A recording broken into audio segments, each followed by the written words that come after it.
తెలుగు వాళ్ళందరికీ నమస్కారం. నేను మీ తెలుగోడు చైతన్య. ఈరోజు అంశానికి వచ్చేసరికి ఆంధ్ర బ్యాంక్, కార్పొరేషన్ బ్యాంక్ అనేవి యూనియన్ బ్యాంకులో కలవడం చేత సాఫ్ట్వేర్ అప్డేట్ అవుతూ ఉంది.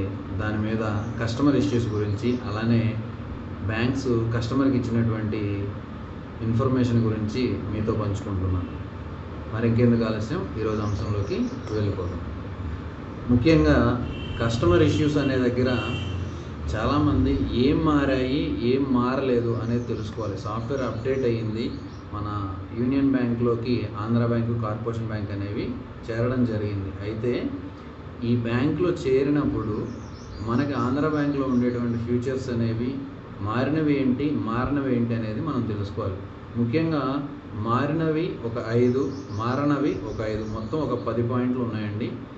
ఎవరు కూడా ఈ 10 పాయింట్లని మిస్ కాకుండా విని అర్థం చేసుకుని ఫాలో అయితే మీ బ్యాంకింగ్ అనేది, బ్యాంకింగ్ ఎక్స్పీరియన్స్ అనేది ఏమాత్రం మారకుండా మేము మీకు సపోర్ట్ చేస్తామని చెప్పి బ్యాంక్ మనకి చెప్పడం జరుగుతుంది. ఆ యొక్క ప్రూఫ్ని కానీ, ఆ ఇమేజెస్ని కానీ నేను మీకు చెప్తూ ఉంటాను. వీడియో ఎక్కడ కూడా స్కిప్ చేయకుండా పాయింట్ వైజ్గా వింటూ ఉండండి. మీకు డౌట్ లేకుండా క్లియర్గా ఎక్స్ప్లెయిన్ చేసే ప్రయత్నం చేస్తాం. ఫస్ట్ పాయింట్ వచ్చేసరికి ఏం మారలేదు అంటే, బ్యాంకింగ్ సాఫ్ట్వేర్ అప్డేట్ అయినా కానీ మారకుండా సేమ్గా ఉన్నవి ఏంటి అనేది చూద్దాం. First account number, debit card, credit card, మనం సేవ్ చేసుకునేటువంటి పిన్, అలానే చెక్ బుక్ అనేవి మారలేదండి. అంటే ఆంధ్ర బ్యాంక్లో ఉన్న, కార్పొరేషన్ బ్యాంక్లో ఉన్న మీ అకౌంట్ నెంబర్ ఏదైతే ఉందో ఆ అకౌంట్ నెంబర్ అనేది మారలేదు.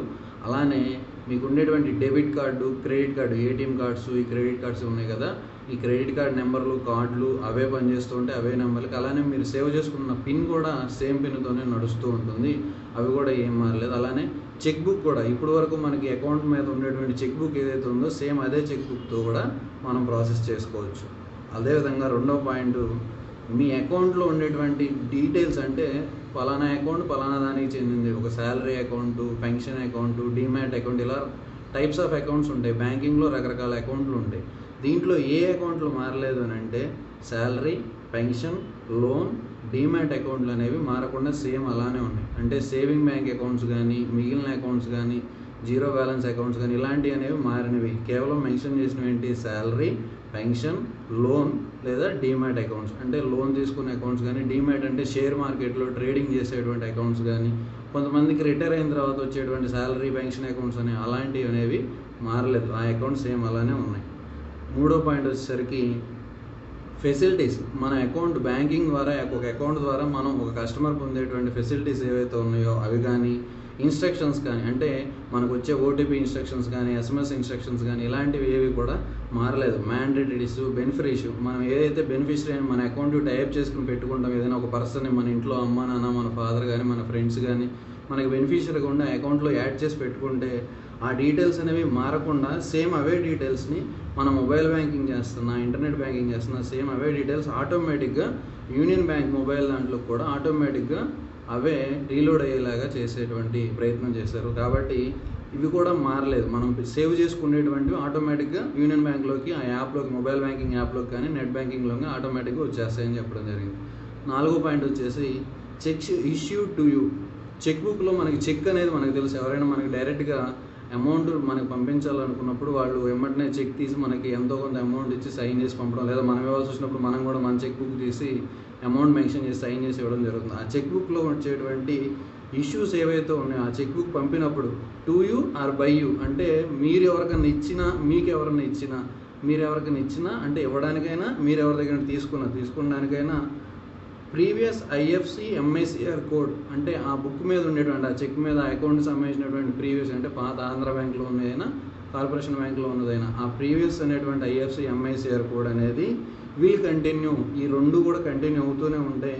టు బీ హానర్డ్ అంటే ఎప్పటి వరకు అంటే మార్చి 31, ఈ 21లో, ఈ సంవత్సరం 2021లో మార్చి 31 వరకు, అంటే మార్చి నెల చివరి రోజు వరకు కూడా ఇదే ఐఎఫ్సి కోడ్, ఇదే ఎంఐసిఆర్ కలిగినటువంటి అకౌంట్లు ఇచ్చేటువంటి చెక్కులు అనేవి నడుస్తాయి. మీరు ఒకరికి ఇవ్వాలన్నా, ఒకరి నుండి మీరు తీసుకోవాలన్నా గుర్తుంచుకోండి, మార్చి 31 మాత్రమే. ఆ తర్వాత మీరు ఎవరికి ఇచ్చినా, ఎవరి నుండి మీరు తీసుకున్నా ఆంధ్ర బ్యాంకు, కార్పొరేషన్ బ్యాంకు సంబంధించిన చెక్ బుక్స్ అనేవి, చెక్కులు అనేవి చెల్లవు. తర్వాతది 5వ point, your banking experience will remain unchanged.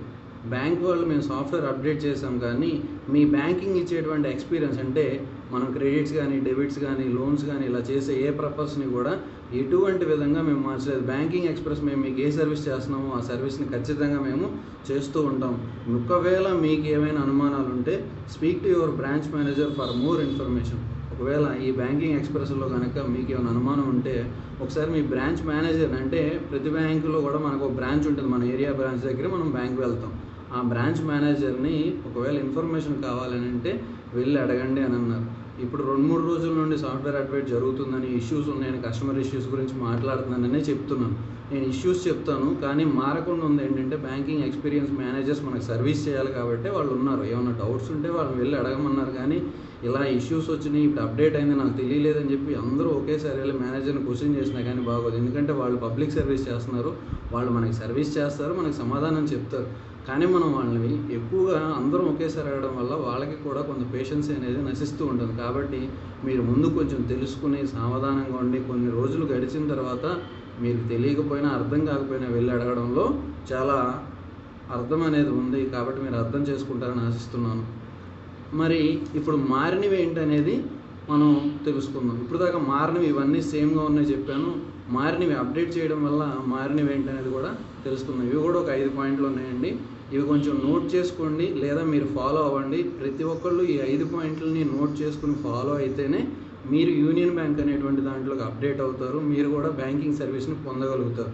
మీరు అప్డేట్ చేసుకోలేకపోతే, ఫాలో అవ్వలేకపోతే ఈ బ్యాంక్ సాఫ్ట్వేర్ అప్డేట్ చేసినా కానీ మీరు బ్యాంకింగ్ని మాత్రం ఖచ్చితంగా చేయలేరు. కాబట్టి ఇది గుర్తుంచుకోండి, ఒకసారి దీన్ని ఫాలో అవ్వండి. ఫస్ట్ పాయింట్ వచ్చేసరికి ఇంటర్నెట్ బ్యాంకింగ్. చేంజ్ అయిన దాంట్లో ఇంటర్నెట్ బ్యాంకింగ్ అండి. Union internet banking portal. మనకి ప్రతి బ్యాంక్కి కూడా ఒక వెబ్సైట్ పోర్టల్ అనేది ఉంటుంది. దీనికి యూనియన్ బ్యాంక్లో కలిసింది కాబట్టి యూనియన్ ఇంటర్నెట్ బ్యాంకింగ్ చేయడానికి మనం union Bank of internet banking portal అనేటువంటి సైట్లోకి మాత్రమే వెళ్ళి అక్కడ సేమ్ మన క్రెడెన్షియల్స్, డీటెయిల్స్ ఏదైతే ఉందో ఆంధ్ర బ్యాంక్లో ఉన్న క్రెడెన్షియల్స్, డీటెయిల్స్ అంటే లాగిన్ చేయడానికి ఆ వెబ్సైట్లోకి వెళ్ళాం, పోర్టల్లోకి వెళ్ళాం. మనకి లాగిన్ ఐడి ఉంటుంది, మనకి పాస్వర్డ్ ఉంటుంది. మనం లాగిన్ పాస్వర్డ్ ఇస్తేనే లాగిన్ అవుతాం. సో ఏదైతే ఉందో ఇంటర్నెట్ బ్యాంకింగ్ పోర్టల్ అనేది చేంజ్ అయింది కానీ క్రెడెన్షియల్స్, డీటెయిల్స్ ఆర్ సేమ్. ఏదైతే లాగిన్ ఐడి, డీటెయిల్స్, క్రెడెన్షియల్స్ ఉన్నాయో అవి మాత్రం సేమ్గా ఉన్నాయి. And no registration is required. మళ్ళీ మీరు కొత్తగా వెళ్ళి ఇప్పుడు నేను రిజిస్ట్రేషన్ చేసుకోవాలంటే, నేను లాగిన్ అవ్వాలంటే ఇప్పుడు నేను మళ్ళీ యూనియన్ బ్యాంక్లో రిజిస్ట్రేషన్ చేసుకోవాలని అనుకోవచ్చు. ఏం అవసరం లేదండి. ఇదివరకు మీరు రిజిస్టర్ చేసుకున్నటువంటి లాగిన్ ఐడి, పాస్వర్డ్తోనే సేమ్ యూనియన్ బ్యాంక్ ఆఫ్ పోర్టల్లో మీరు లాగిన్ అవ్వచ్చు. రెండవ పాయింట్, మొబైల్ బ్యాంకింగ్. ఈరోజు మనం చూస్తున్నాం అందరం కూడా మొబైల్ బ్యాంకింగ్ అనేది ఒక విప్లవం లాగా ఉంది. అసలు బ్యాంక్కి వెళ్ళాల్సిన పని లేకుండా ప్రతి బ్యాంకు ప్రొవైడ్ చేసినటువంటి ఒక చిన్న ముఖ్యమైనటువంటి విషయం అనేది, చిన్న ఉపయోగకరమైన విషయం ఏంటంటే ఉందంటే అది మొబైల్ బ్యాంకింగ్. అదేంటంటే మనకు ఒక యాప్ ఉంటుంది. ఆ యాప్లో మన బ్యాంక్కి సంబంధించిన అకౌంట్ డీటెయిల్స్తో మనం లాగిన్ అయ్యి రిజిస్టర్ చేసుకుంటే దాన్ని మనం ఉపయోగించుకుంటాం. అంటే చేతుల్లోనే మనకు ఉండేటువంటి చేతి వేళ్ల ద్వారా మనం డబ్బులను వేయడం, తీయడం, పొందడం, పంపించడం, చూసుకోవడం, చెక్ చేసుకోవడం, బ్యాలెన్స్ అంతా ఇవన్నీ చేస్తుంటాం. దీన్ని మొబైల్ బ్యాంకింగ్ అంటాం. ఈ మొబైల్ బ్యాంకింగ్ యాప్ ఉందని చెప్పాను. ఈ యాప్ అనే దగ్గర ఇక్కడ ఏం మెన్షన్ చేస్తున్నారంటే యూ షుడ్ యూజ్, మీరు వాడుతూ ఉండండి. ఏది? Union Bank's mobile banking app. Union Bank అందించేటువంటి మొబైల్ బ్యాంకింగ్ యాప్ని వాడండి. యూ మొబైల్, ఆ మొబైల్ బ్యాంకింగ్ యాప్ పేరు ఏంటంటే U mobile app instead of Tez. ఇక్కడ ఉండేటువంటి చిత్రంలో చూస్తే మీకు తెజ్ అనేటువంటి యాప్ ఉండేది ఇదివరకు ఆంధ్ర బ్యాంక్ సంబంధించి. ఆ ఏబీ తెజ్ అనేటువంటి యాప్ని తీసేసి యూ మొబైల్ అని యూనియన్ బ్యాంక్ సంబంధించిన మొబైల్ బ్యాంకింగ్ యాప్ని పెట్టారు. ఈ యాప్ని మీరు ఇన్స్టాల్ చేసుకొని అండ్ రిజిస్టర్, అంటే మనం యూ మొబైల్ యాప్ ఇన్స్టాల్ చేసిన తర్వాత ఇన్స్టెడ్ ఆఫ్ ద ఎడ్జ్ ప్లేస్లో చేసుకున్న however need to register for the same. ఇదివరకు ఏబీ తెజ్ యాప్లో మనం ఏ విధంగా అయితే రిజిస్టర్ చేసుకున్నామో సేమ్ అలానే యూనియన్ బ్యాంక్ యాప్లో కూడా రిజిస్టర్. మనం మళ్ళీ మన డీటెయిల్స్ ఇచ్చి మన బ్యాంక్ అకౌంట్ డీటెయిల్స్, మన యూపీఐ డీటెయిల్స్, మన ఏటీఎం కార్డ్ డీటెయిల్స్ ఏ ఉంటే అది ఇచ్చి మన అకౌంట్కి మళ్ళీ మనం ఈ మొబైల్ బ్యాంకింగ్ని రిజిస్టర్ చేసుకోవాలి. దాని ద్వారా ఈ యూ మొబైల్ బ్యాంకింగ్ యాప్ ద్వారా మనం మళ్ళీ బ్యాంకింగ్ సేవల్ని పొందగలుగుతాం. రిజిస్టర్ ఖచ్చితంగా చేసుకోవాలండి. నేను మీకు చిత్రాలు చూపిస్తుంటాను. ఇక్కడ ఉండేటువంటి యూ అనేటువంటి సింబల్ ఉన్న ఈ లోగో ద్వారా ఈ యాప్ని తీసుకుని చేయాలి. ఒకవేళ ఏబీ తెచ్చి డిలీట్ చేశారు కదా, ఏబీ తెచ్చి కొట్టినా ఏమొస్తుందంటే, మీరు ఒకవేళ చూడండి, ఇక్కడ నేను చిత్రం చూపిస్తాను. ఏబీ తెచ్చి అని మనం ప్లేస్టోర్లో కొట్టి చూసిన యూనియన్ బ్యాంక్ యాప్ వచ్చేలాగానే వాళ్ళు పెట్టారు. ఒకసారి మీరు చూసుకుని ఒకవేళ తప్పు నొక్కినా అదే విధంగా అందేలా వాళ్ళు ప్రయత్నం చేస్తున్నారు. కాబట్టి దృష్టిలో ఉంచుకుని యూ మొబైల్ యాప్నే మీరు ఇన్స్టాల్ చేసుకుని రిజిస్టర్ చేసుకోండి. తర్వాత మూడో పాయింట్ వచ్చేసి మారిన వాటిల్లో ఐఎఫ్సి అండ్ ఎంఐసిఆర్ కోడ్. మనకి ప్రతి బ్యాంక్ అకౌంట్కి కూడా ఐఎఫ్సి కోడ్ ఉంటుంది. ఆ కోడ్ అనేది మన బ్రాంచ్ని, మన బ్యాంక్ అకౌంట్ని తెలియజేస్తూ ఉంటుంది. అలానే ఎంఐసిఆర్ కోడ్, బ్రాంచ్కి మధ్య కోడ్స్ ఉంటాయి. మనం ఒకవేళ హోమ్ బ్రాంచ్ నుండి ఇంకో వర్కింగ్ ప్లేస్ నుండి హోమ్ బ్రాంచ్కి అకౌంట్ మార్చాలంటే ఈ ఎంఐసిఆర్ కోడ్ అనేది వాళ్ళకి చెప్పడం జరుగుతుంది. సరే, ఇవేంటంటే విల్ చేంజ్, కానీ ఇవి మారుతున్నాయంట. ఎప్పటికీ మార్చి 31 అంటే 31 నాటికి 2021 సంవత్సరంలో మార్చి 31 నాటికి ఈ ఐఎఫ్సి కోడ్, ఎంఐసిఆర్ కోడ్ అనేవి మారతాయి.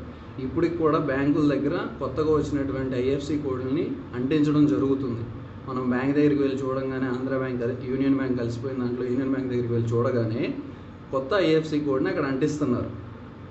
అలానే ఎంఐసిఆర్ కోడ్, ఇది ఎక్కడ తెలుస్తుందండి? ఇది పాస్బుక్లో కదా ఉండేది. మరి మనం వెళ్ళి డైరెక్ట్గా మేనేజర్ని అడుగుదాం అంటే మీరేమో అందరూ వెళ్ళి అడగండి అని చెప్పారు, ఇప్పుడు అందరూ కదిలించకండి మేనేజర్లు అన్నారని. అందుకనే మేడం, సార్లు అందరూ కూడా మేనేజర్లు ఏం చెప్తున్నారంటే, మీరు ఎప్పుడైతే ఫస్ట్ విజిట్లో చూడండి, you will also be issued new union bank passbooks on your first branch visit. ఎప్పుడైతే మీరు మీ బ్రాంచ్కి వెళ్ళి ఫస్ట్ విజిట్ చేస్తారో, ఈ అప్డేషన్ అయిన తర్వాత ఎప్పుడైతే వెళ్తున్నారో, సాఫ్ట్వేర్ అప్డేట్ అవ్వగానే మీకు బ్యాంకు బుక్, పాస్బుక్ అనేది ఇస్తారు. మీ బ్రాంచ్లో మీ అకౌంట్ పాస్బుక్ ఇస్తారు. ఈ పాస్బుక్ ద్వారా మీ బ్యాంక్ ఐఎఫ్సి కోడ్, మీ అకౌంట్, అలానే మీ బ్రాంచ్ యొక్క ఎంఐసిఆర్ కోడ్ని కూడా పొందడం జరుగుతుంది. ఇది మూడో పాయింట్. చూడండి అండి, ఇది కూడా మార్చి 31 వరకు, అంటే 31 లోపు మీరు వెళ్ళి, మీరు ఎప్పుడైనా సరే ఎప్పుడు వెళ్ళినా మీ బ్రాంచ్లో మీ ఐఎఫ్సి కోడ్ని, ఎంఐసిఆర్ కోడ్ని, అలానే పాస్బుక్ని కూడా అప్డేట్ చేసుకోవాలి. నాలుగవది, you should select union Bank of India while making any online payment via merchant website.